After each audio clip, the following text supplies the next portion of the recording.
Hi everyone. Today I'm going to be showing you guys how to do a Granby roll.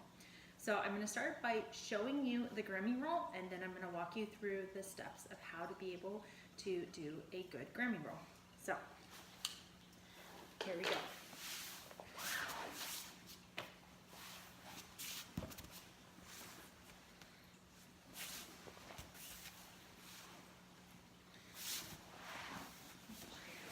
This way.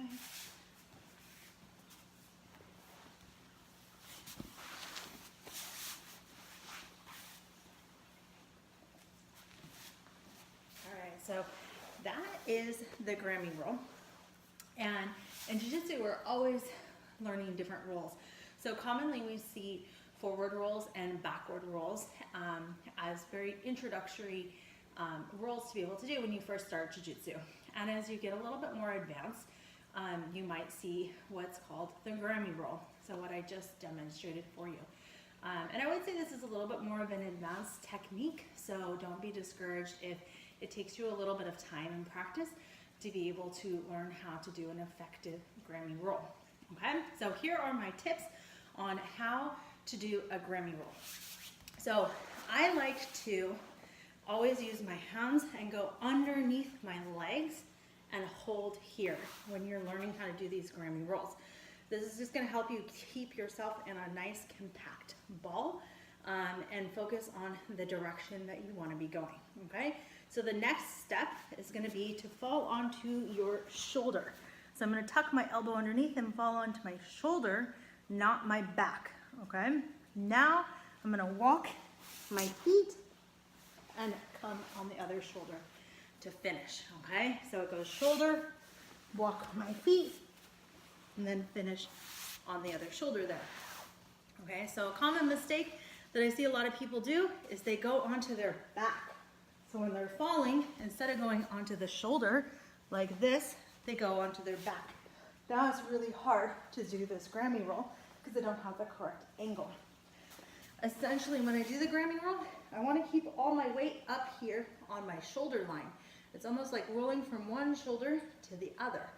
And something that's really important is I have to keep my chin to my chest and my head tucked in. Otherwise, my neck is going to prevent me from being able to roll. Okay, so when I'm here, I'm going to go shoulder, my head is tucked in.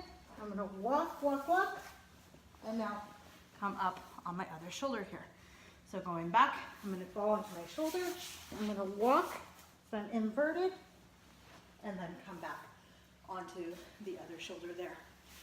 Okay, so something that I always try to tell people when we are learning how to do these Granby rolls is focus on this ball. Come here and go like in your rocking chair position. So you see this rocking chair position often where we're going back and forth. So now you're going to do the rocking chair, touch the toes to the mat and get comfortable here. And now this is the position for the Granby roll, and I'm just going to roll to one shoulder. I can walk and roll to the other shoulder over here, okay? So always you're going to face one direction. You're going to start facing the direction. You're going to do your roll, and you're going to end up the exact same way that you started. So I'm here. I'm going to go into my shoulder. I'm going to walk my feet and start the other shoulder. So you can see I start facing one direction. In this position, I fall to the shoulder, tuck the chin, walk on the shoulders, and finish back here in the exact same position that I started.